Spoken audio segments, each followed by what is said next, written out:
Half the Battle is back. It's me, Daniel Levi, your host, and man, we got a great show today. Obviously, we're going to be talking to the UFC's newest welterweight, Belal Muhammad, in just a second. He's taking on Alan Jouban on July 7th on UFC Fight Pass. It's the same card as Rafael Dos Anjos versus Eddie Alvarez 2 days before UFC 200, International Fight Week. Man, Belal versus Jouban, it's going to be a serious fight. Those two come to fight every single time, and you know what? We got to talk a little bit about this UFC Ottawa card because obviously Wonderboy just secured himself a title shot. He went out there and, he fought technically with Rory McDonald. One doesn't simply win a technical battle with Rory McDonald. Usually when guys beat him, it's Robbie Lawler breaking his nose in that 5th round. It's Carlos Condit TKOing him at the end of the 3rd round.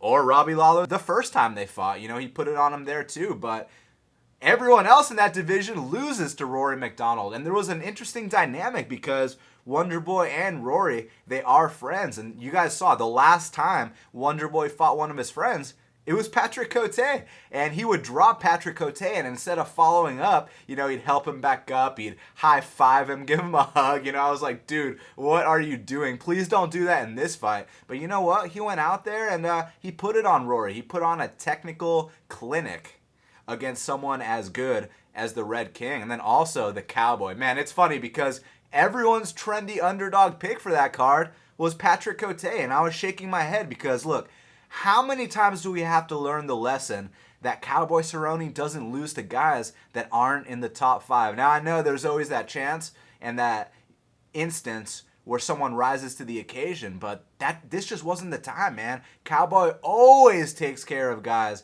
that aren't in the top 5, let alone the top 15. Cote isn't even ranked. And, styles make fights. It has nothing to do with rankings, but, history repeats itself. Look at the record. Look at the numbers. And, Cowboy had the performance of his career. Maybe he should stay at 170 pounds because, man, he looked fully fed, fully hydrated. And, it's funny. We always criticize him for his slow starting and his lack of head movement. Well, I'll tell you what, guys. He was moving his head, and that wasn't a slow start at all. He dropped Cote, I believe, every round. And then in the 3rd, he went out there and finished him. It became the first officially to finish Cote via strikes. Now, in my book, Alessio Sakara knocked him out. But you know what? Now on paper, Cowboy has that under his belt. And then also, the real OC, Sean O'Connell and Steve Bossy. I mean, look, it's funny. People are always criticizing fights that go to decision. I guarantee you weren't criticizing that one. Those two put it all on the line. And, man, I hope they're in the UFC for the rest of their careers because those are the kind of fighters that if you bring a friend over and you're like, hey, you got to check out this fight because this is why I love the UFC. This is why I love the sport of MMA. You show them a fight like Steve Bossy versus Sean O'Connell. And then also, obviously, Joanne Calderwood made a statement. But how about Krzysztof Jotko, man? I've been talking about this guy all week. He was a plus 200 underdog. And it's funny because in most of his fights, he goes out there and he's a master of winning the close decision. Well, the judges weren't needed on Saturday night as he went out there and he stopped the barn cat, Tamden McRory, with a big left hand and knocked him out cold in under a minute. So, yeah, definitely look out for all those guys, especially Krzysztof Jotko. Ali Bagotina, that guy rebounded in style, man. Wow, talk about style points there. He came out there and he put it on Gian Herrera. And I'll tell you what, Gian Herrera's got some heart. So definitely was a great card at UFC Ottawa. If you weren't able to catch it, make sure you check out the replay on UFC Fight Pass. And now we're going to hit up Belal Muhammad. So hope you guys enjoy. Joining me on this very special edition of Half the Battle is Belal Muhammad. Belal, welcome back to Half the Battle, man. What's up, man? How's it going? Glad to be back. Yeah, man, it's my pleasure. I mean, dude, we're breaking records here. Second time in 3 weeks I have you on the show. But, last time we talked, it had just got announced that you got signed to the UFC. But now we got an opponent. So welcome back to the show, bro. Thanks, man. I appreciate it. Yeah. Finally got a name to think about now. Yeah, I mean, and how do you feel about it? I mean, it's Alan Jouban. I mean, Alan's no slouch. Alan comes to fight. Alan is experienced. How do you feel about the matchup? I like the matchup a lot, man. He's been in the UFC for a while, so he has a name. The fans know who he is, so if I come in there and beat him, I'm going to already have my name out there already quick to get up into the rankings, I think. Yeah, absolutely, man. And I mean, this is one of those situations where, I know your boy Biggie Rhodes already beat him. I know he's like, oh, you're going to whoop on this model and all this. But at the end of the day, this is your fight. And Alan Jouban's gotten a lot better since the time when he fought Biggie. So, I mean, obviously you're taking that into consideration, and you're not underestimating him at all, right? Yeah, definitely not, man. He's a different fighter from when he fought Biggie. It was a while ago, but yeah, you can never underestimate anyway, because you never know what they're going through at that time or what they're going through now and stuff like that. Everybody changes, man. Like I've changed from my last fight. My fight was like a month ago, so I know I've grown a lot. So I'm sure he's grown too. And does it get you particularly excited knowing that you're going up against a dude that's going to come to fight you? I mean, let's put it like this. Alan Jouban's not going to try to hump your leg. He's not going to try to stall out the clock. With him, it's either kill or be killed. He's all good with getting laid out in there. I mean, he's going to put it all on the line. He's going to go right after you. You ready for that? Yeah, man. That's what I like about this fight the most, man. I think we could really go out there, steal the show from all these other big top fights people are talking about. So I'm hoping that Sunday after the UFC 200, people are going to be talking about the Alan Jouban Belal Muhammad fight. I think it's going to be one of those types of fights. Oh, no, for sure. It definitely will be. And for those that have watched your fights, they'll know exactly what you're talking about here. Now, for you, when you break down the matchup in your head, I mean, are there particular weapons or sequences? Are there things you see in your head working in this fight? Obviously, you don't want to give away the game plan, but, is there certain things you're waiting for that, you want to counter him with this or catch him with that? What are you thinking about during this matchup? Honestly, I think it's going to be an exciting stand-up fight, man. He comes bang. He's not like you said, he's not the type that's going to go in there and hump you, lay and pray out for 15 minutes. He's not going to go out there, push you against the cage, and lay over there, wait for the clock to finish out. He's going to go in there, he's going to bang, and I think I'm going to be happy to oblige him. We're going to go in there, stand in the middle, and go up. Yeah, absolutely, man. I mean, that's called fight of the night. Now, have you ever faced an opponent where you drop the guy and then he gets back up and keeps fighting you? Yeah, I've faced some guys amateur level that I've had to deal with, and I'm actually putting that type of thing into my training right now, where, like emulates the thing a little bit, where I feel like I hurt him, but then he still comes back at me hard. Yeah, and obviously in the Steve Carl fight, you showed a lot of patience, a lot of maturity in the way that you handled that finish, because he was hurt, many points throughout that fight, even before you finished him. So you know how to handle yourself in that situation.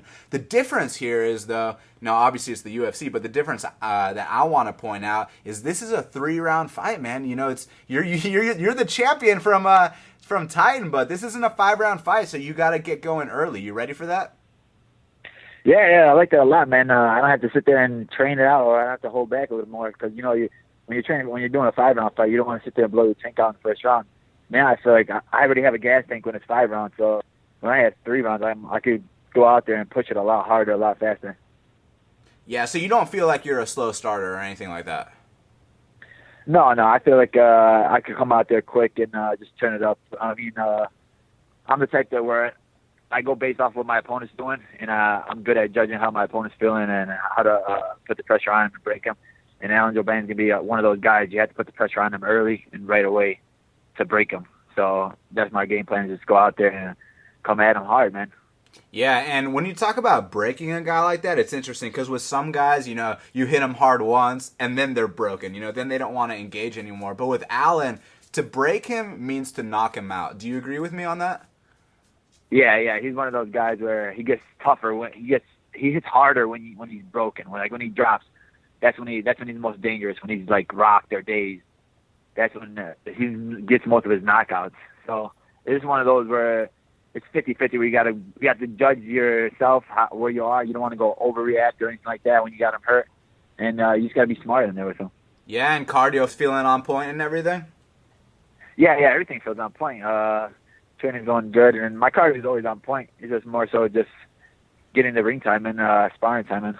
So, obviously, last time we talked, you were already a member of the UFC, but now you got the call to fight Alan Jouban. What was it like when you got that call, man? Now you got a face to look forward to. It was great, man. It was big, man. I'm training all year round no matter what, but when you have like a face to look at, somebody that you want to train for, it just turns out training that much more, man. it gives you something to look forward to. It gives you something, especially since the biggest weekend of the year for the UFC, one of the biggest shows that whole week. So if I go out there and I put on a show quick, there's going to be a lot of people, a lot of fans watching.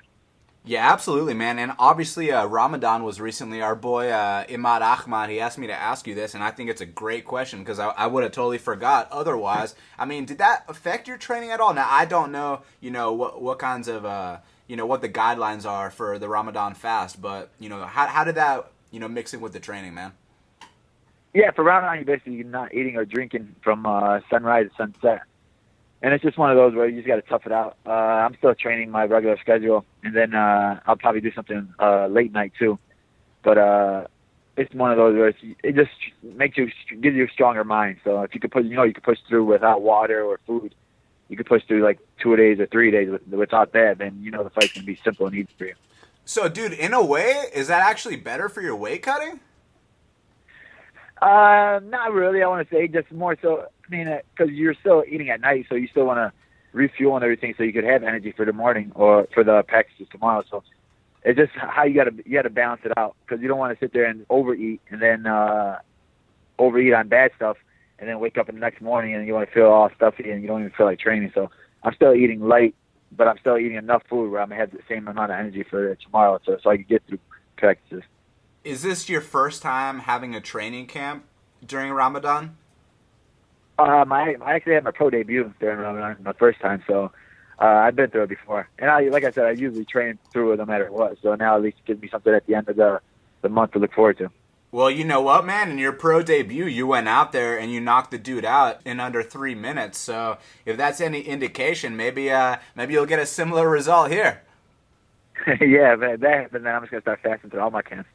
Yeah, I know, right? Yeah, that's the way to go, man. So hey, did you see Wonderboy and Rory the other day? Yeah, man, that was a great fight, man. Rory's a tough dude. I mean, Wonderboy's a tough dude, man. Dude, for real. Yeah, it's gonna be interesting to see who challenges him next. Yeah, well, oh yeah, that's right. Woodley is your teammate. So fuck, let's talk about that, man. I mean, because look, everyone is counting out Tyron Woodley, and we can talk about whether he deserves a title shot or not. But to me, deserve. I mean, who cares about that word in this sport? In this sport, it's about going inside the octagon and proving yourself against another man, and the better man wins, as Bisping showed against Luke Rockhold 2 weeks ago. Yeah, exactly, man. You got all these haters and everybody, he doesn't deserve it. I mean, they gave Conor a title shot after he was out for like 2 years, and Woodley beat him, and then he came out, beat Thiago Alves, wasn't even ranked, and then they gave him a title shot, but nobody was complaining about that. These people are just hating out here. I think Woodley's going to go in there. He's still been training. He's still been going hard, so I think he's going to go out there and I think he's going to finish Lawler, so it's going to be interesting to see how that fight goes. Yeah, well, it's in my hometown ATL, man. You thinking about coming out? Yeah, I'm really actually thinking about coming out for that one. That would be a nice place to go. I haven't been to ATL, so it would be good just to visit down there and check out the fights. Yeah, if you do, definitely hit me up. I'll show you what ATL is all about, dude. But hey, you said you think he's gonna finish him. I mean, you think it's gonna be early? You think it's gonna be a war of attrition? How do you see that one going down, bro? Man, honestly, Lawler's one of those dudes where, like, out of all the champions, he's like not the most flashiest or the most athletic or the most great. He's just a guy that has a lot of heart and he comes to bang. He's not like a Demetrius Johnson, or who's fast, he's athletic. He's like good everywhere, great everywhere. Lawler's just a fighter. That's what he's just a gladiator. So I think Woodley could go out there, take him down, and then break him, because Lawler's fights that he lost in Strikeforce, he got taken down, and then it was his ground game that was his weak point. So I think Woodley's takedowns. He's a tough guy when he takes you to the ground. You're not gonna get him off you. So I think you can finish him on the ground or even on the feet, because you saw what he did to Condit, where he like tore his ACL with the leg kick. So, and then Lawler's one of those dudes that he likes to get hit. So it's not gonna be easy when you get hit by Woodley. Yeah, that's true. Woodley's power is, I mean, it's God-given power, man. I mean, he's a natural specimen. But I think what the fans love about a guy like Robbie Lawler so much is, he's the first long-reigning welterweight champion since GSP. Now, with GSP, yeah, he's amazing. He takes dudes' weapons away from them. He beats you at your own game. He shuts you out. But his biggest criticism was, he goes to decision every single time. Now, for me personally, I don't have a problem with fighters that go to decision.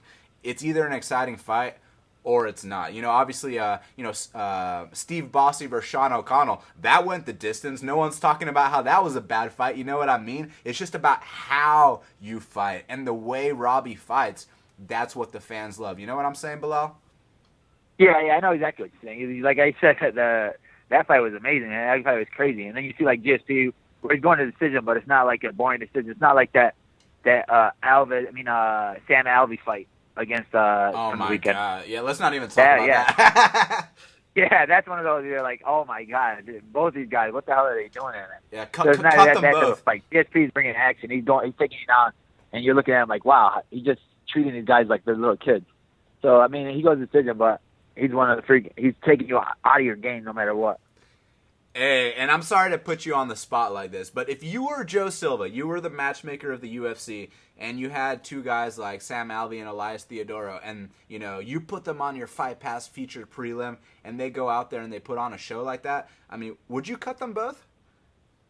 Man, I don't know. I'm going to cut them, but just the fact that the way they're, like, they hyped it up so much, where they're hyping it up like a month out. Like, that's what I said, where you see guys talking trash and like, oh man, why don't you talk trash to your opponents and all this other stuff? I'm like, those fights are usually the most boring fights. They'll sit there, hype it up, and then when they get in the cage, they're just looking at each other the whole time. And I'm sitting there like, wow, these guys. I thought that it was going to be actually a fight because the way they were talking and the way they were like going back and forth on social media. And I was like, oh my God, this fight's terrible right now. Yeah, dude, ever since Conor McGregor came along, everyone thinks that they can sell a fight like he does, and it's like there's only one Conor. If you're going to sell a fight, look, be yourself. There's promotional, trash talkers out there. There's guys like Chael, guys like Conor. They know how to sell fights, but if you don't know how to sell a fight, man, and then you go out there and you fucking stare at the guy for 3 rounds, I mean, it's rough, bro. You know what I'm saying? Yeah, I know, man. This is your job, dude. You don't have to go out there and be somebody you're not. I mean, Conor McGregor. There's only one Conor McGregor or one Chael Sonnen, and then they wrote the blueprint of how to sell fights, man. But just some people just don't have that personality. Don't go out there and try to fake it, and then you get into the fight and you everything you said you don't do. Conor goes out there, he talks, but he still goes in the cage, and every single one of his fights he's bringing it. These guys they were talking, and neither one of them wanted to touch. They were just like shadowboxing. Yeah, now speaking of Conor, man, I mean, he's fighting Nate once again at 170 pounds, which to me, at one point I was backing Conor to be one of the greatest of all time, but 170 pounds was never part of the equation. I was always like, dude, no one at featherweight can touch this dude, and that's with all respect to Frankie Edgar. He's a legend as well. I would love to see that fight. But when I was saying those things, like I said, 170 pounds was never part of the equation. But now he's going up there. He wants to fight Diaz again. How do you see that one going down, Belal? Yeah, man, that's a crazy fight, man. But I heard that he's really big in person, and it didn't look like size was really that much of a factor in the first one. I think it was just more so that because he was landing some shots on Diaz. I think he just took Diaz's chin for granted. Like, he took his power for granted, where he thought, I'm going to go out there. I was knocking out featherweight super easy. I'm going to go out there and knock out Diaz easy. Because he was landing some hard shots on Diaz, but the Diaz brothers, they got chins of steel, man. It needs a freaking truck to knock one of them out. So I think he was one of those where he was overconfident with his power. So I think he's going to be a lot smarter this fight. And I think he's going to be able to pick him apart this fight. I mean, Diaz said that the first fight, he didn't have no camp and blah, blah, blah. But, I mean, Diaz brothers it's not like they come out with a different game plan every fight. They're coming out the same way every time. They come out the same, box it out. It's not like they have anything different they're going to show you. Yeah, and also I want to ask you this. Do you think that, because you brought up the fact that Conor McGregor did land a lot of hard shots, within the first 7 or 8 minutes of that fight, do you think that there's a chance that maybe this time he can put him down? Because, I mean, there's only so many clean left hands to the chin that you can take. Yeah, I mean, I don't think he'll put him down, but not early at least. But maybe toward the maybe if he goes to the 3rd round or something like that, I think that he'll be close to it. But I think he's gonna be a lot smarter with it. He's not gonna overly overcompensate for his power. He's not going to sit there and throw nothing but bombs. Because that whole first fight, he was sitting there throwing nothing but bombs, man. And then that takes a lot of energy out of you, man. So, like, you could tell when the guy's not dropping, it just makes you lose that much more confidence when you know that, oh, man, I was at featherweight. Anytime I landed my left hand, these guys are dropping like flies. Now I come up to welterweight, and this guy, I'm hitting him with freaking 10 shots, and he's not even budging. Yeah, exactly, man. And what do you think about Mark Hunt versus Brock Lesnar? Because for me, I want Mark to win this one for MMA. And that's no disrespect to your boy CM Punk, because he's in a completely different situation. He's not fighting a legend of the sport like Mark Hunt. Mickey Gall, props to him, respect for taking the fight. But Hunt versus Lesnar is a different ballgame, because in the time that Brock Lesnar retired from the sport, Hunt's been putting in work, man. I mean, he's been going up there against guys like Stipe, guys like Werdum, guys like Frank Mir. He's been in there with everyone. And now Brock's coming off a 5-year layoff, doing all the pro wrestling, wants to come back in here for one last paycheck. For me, I really want Hunt to go out there and win this for all the MMA guys. But how do you see the fight going down, bro? Yeah, like I'm with you with that one. I really want Hunt to win, man, just because I don't want Brock Lesnar to think, oh, hey, I'm the baddest man in the planet. I could go leave for 5 years and come back and then still be one of the top guys out there. But, man, I think Brock Lesnar does not like to get hit. So I think if Hunt comes with that uppercut, I think he'll land it on Brock. If I think if he lands 1 or 2 on him, he's going to drop. But the thing is, Brock Lesnar is wrestling, man. I really hope that – I know he's going to take Hunt down, but I really hope that Hunt at least works his ground game where he could just at least hold to get a stand-up, or at least defend a couple takedowns so he can land that uppercut and drop him. I'm really hoping for a walkout knockout. That'd be great. Oh, yeah, man. I mean, that's what I want. That's what all the real fans want. And hopefully that's what the UFC wants, too. You know what I'm saying? So we'll have to tune in to see what happens. But, hey, Belal, I got to let you go, man. But I want to thank you so much for taking the time to speak with me right here, right now on Half the Battle. And before we get out of here, man, I need a fight prediction. How's your fight between you and Alan Jouban going to go down? Thank you, man. I appreciate it for having me back on the show, man. Fight prediction. I'm predicting a lot of action and my hand getting raised at the end. And real quick, because I assume, I could be wrong, but I assume you're going to be the betting underdog for this fight. Because, I mean, dude, you were the underdog against Steve Carl, which was, laughable. But this is different. This is Alan Jouban. He's got a name. People know who he is. Great knockout wins in his UFC career. Do you have any opinion on being the underdog in this fight? Man, I'm hoping I'm going to be the underdog in this fight just so my people can make some money off me. Yeah, and that's the plan. I run bestfightpicks.com, and if you are the underdog, we'll definitely be taking a shot on you. You know what I'm saying? Yeah, for sure, man. I appreciate it. Yeah, anytime. And hey, brother, thanks again for the time, man. And, all the fans, follow Belal Muhammad at BullyB170. Make sure to tune in. It's on Fox Sports 1, right? Yes, sir. Fox Sports 1. No, it's on Fight Pass. Oh, Fight Pass. And it's on the 7th of July? Yeah. UFC Fight Pass, the 7th of July. And I believe it's the same card as RDA versus Eddie, which is going to be a hell of a fight. Yes, sir. First of all, I keep saying my outro, my closing words, but then I keep having questions for you. You got RDA defending the belt against Eddie? Because here's the thing, man. Eddie's always counted out, but then he just manages to win these fights. Yeah, man, but I'm a little sorry about him when he beat Pettis. I don't think he deserved that one, man. That wasn't really a fight. That was one of those where you said, where the guy sat there and held out a decision. But I think RDA is going to go out there and take him out. I think I'm hoping for, just because I didn't like the way Eddie fought his game plan against Pettis. I didn't like his game plan against Pettis as a fan, but I can kind of relate just because, I wouldn't want to stand and bang with Anthony Pettis. You know what I mean? If I was going to fight Anthony Pettis, I would do my best to just hug him for 15 minutes, put him up against the fence. Don't let him kick me. Don't let him punch me. Don't let him submit me. Just keep him against the fence. You know what I'm saying? Stall out that clock. Yeah. Yeah, exactly. Yeah, I know that, man. But just like you said, as a fan, I'm a fight fan too, man. I want to see, when you see Eddie Alvarez against Pettis, you're thinking, oh man, it's gonna be a war. Eddie Alvarez, all his fights are wars, man. When you saw that, you're like, oh my God, seriously? And they gave him a title shot after that. Yeah, it's crazy, but it is what it is. You think Pettis is gonna do good at 45? Because I saw him at UFC 197. It did look like the cut to 55 was a bit tough, but at the same time, you can change certain things in your diet, and every single time is different. So do you think he's going to have success at featherweight? Yeah, I think he can make 45 easily, because I know that, like you said, where you switch a couple things up, you can make the weight easily, and especially with all of these nutritionists out here.